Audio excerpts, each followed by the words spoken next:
Well, thank you all for helping me with my project. I thought before we get started, maybe you could tell me a little bit about yourselves. Okay, I am Dejan. I am first year PhD at Rice. I am doing computer science, and yeah, that would be short lines about me. Excellent.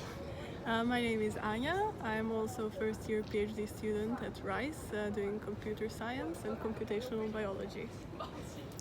And I feel like a proud brother of both of them.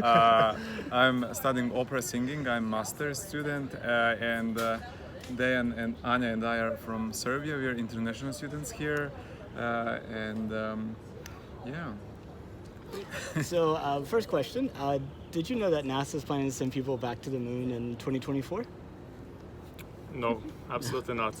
No, we just heard from you, and it's very interesting. crazy. Yeah. It is so exciting. Honestly, I think that world needs something like that to get united again. Now, the first time that we went was like 1969. In the U.S., we had 3 network TVs. Everybody read the same paper, and literally, there's like only one source of news, and a lot's changed since then. Now we have. You could watch literally hundreds of different like streaming TV stations, and you have like your own curated Facebook and Twitter feeds, and even the news you look at is looking at things that you're interested in, only showing you those things. Yes. So the first time that we went to the moon, it was kind of we were all literally kind of like involved in it, but like this time, how do you see it actually getting us on the same page? Because like NASA's been really promoting doing stuff on Twitter and Facebook, and even the president mentioned going to the moon at the State of the Union address. But out of all the people I interviewed, maybe only 3 out of 90 actually had heard about it before. So literally, Yeah. it's not getting out. Wow.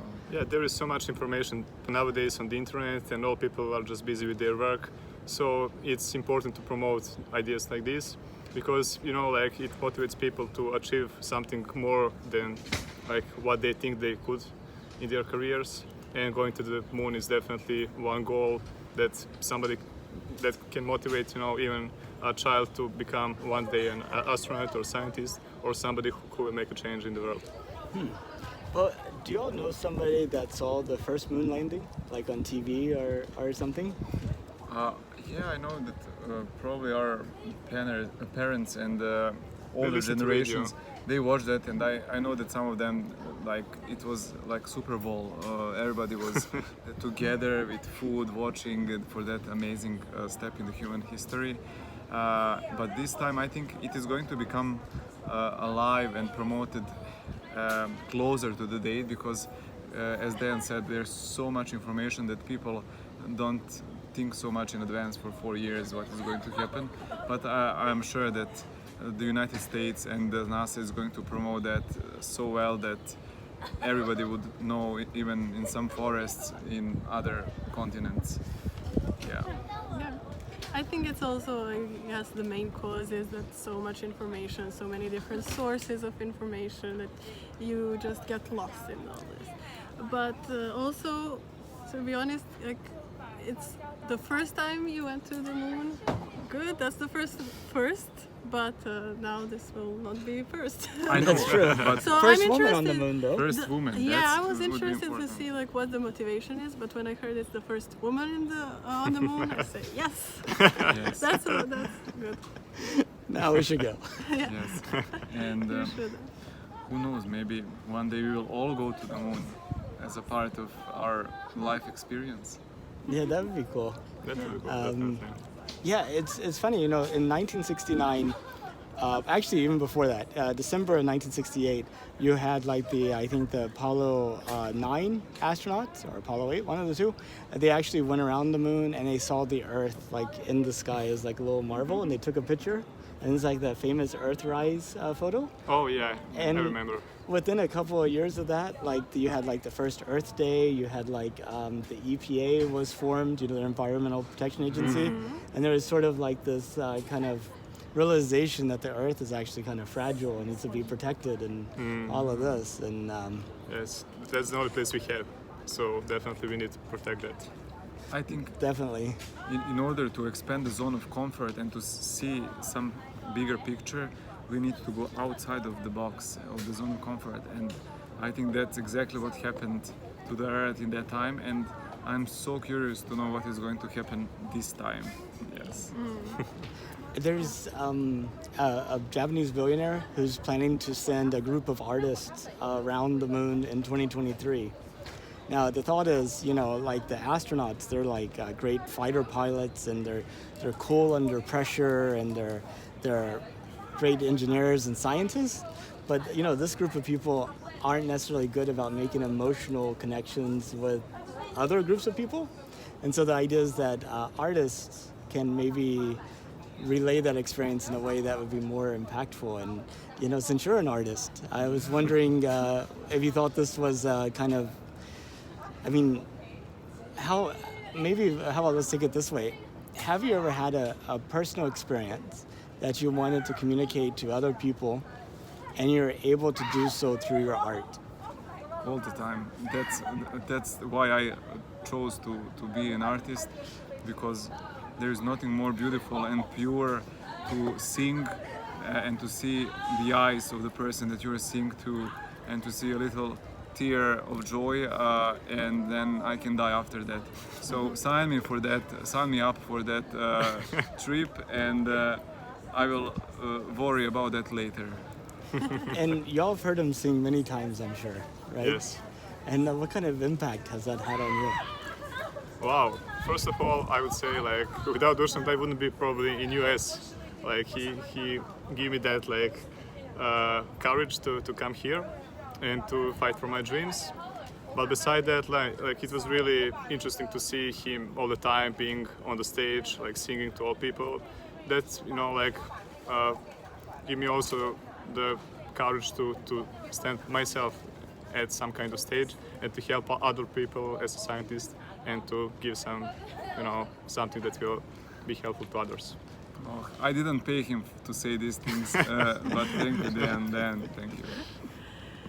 Yeah, I think artists are really important. I think it's kind of sad that the world we're living in right now does not appreciate that as much from the financial standpoint. And it's kind of someone who's going into arts, it's a compromise you're making, because it's really hard to find your way around, right? So, but it's an important aspect of society and life, and it's really, you read a good book, see a good movie, listen to a really good singer sing something and perform something. It's something that really, really impacts people and takes them out of their normal, ordinary routine, and they can really... It can make your day brighter, nicer, and not monotonous if you always follow the same steps. Yeah. And it's true that these people really know how to convey a message much more brightly and much stronger than maybe someone who's just a computer scientist like I am.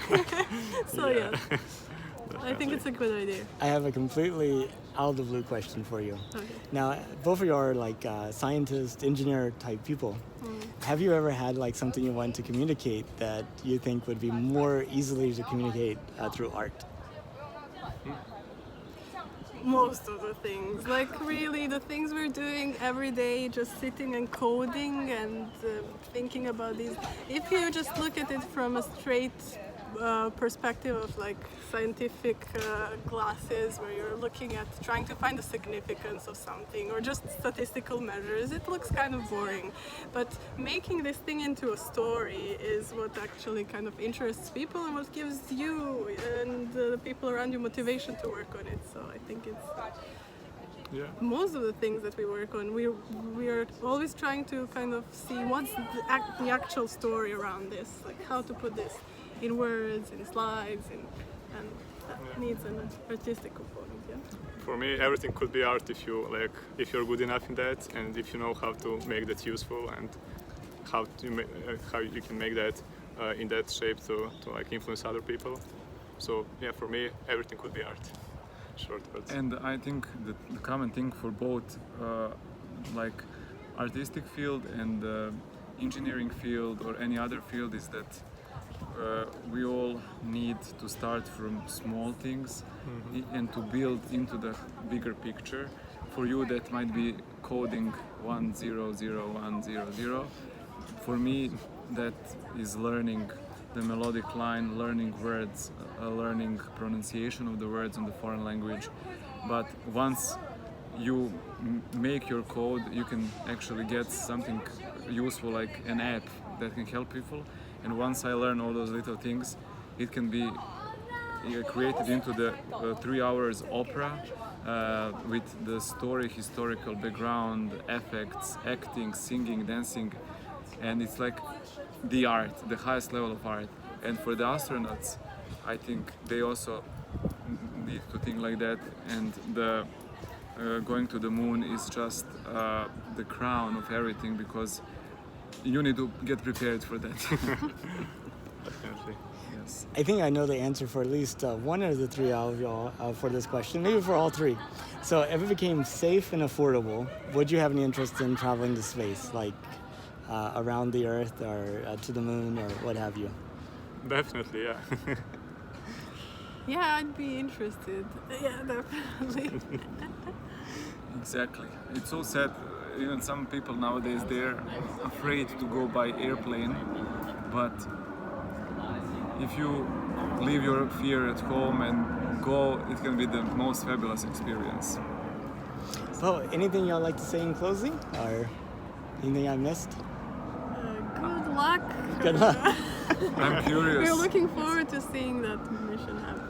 And Yes. I'm curious to see this video in 10 years Yes. when they are planning the third or even fourth mission to Mars. mission to Mars. Or we're and going more. something else. going to Mars for a weekend. Oh, exactly. We'll show the Exactly. video, Like- and this is like what y'all thought before space travel even became Weekend possible. special offer for the weekend. Yeah. Yeah. I think in 2000, the number of airplane passengers in the world was like 3 billion people. Now, this is not like 3 billion people that went flying. This is each person that boarded a plane is counted once. So obviously, your frequent flyers are counted like 50 times, and people Yeah. who just went on one trip are counted once. So it's not really like that. But do you know how many commercial airline passengers there were in 1900? 19? No. 0? Zero. Zero. Yeah. Wow. We went from 0 to 3 billion in 100 years. Okay. So anyway, It's something. Stay It's something tuned. definitely. stay tuned. Thank you. And book your ticket now when it's still cheap. When it's still cheap. Yeah. When you have the flexibility and can reschedule anytime for the next 6 months. Yeah. Okay. Okay. Well, thank y'all. Thank you. Thank you.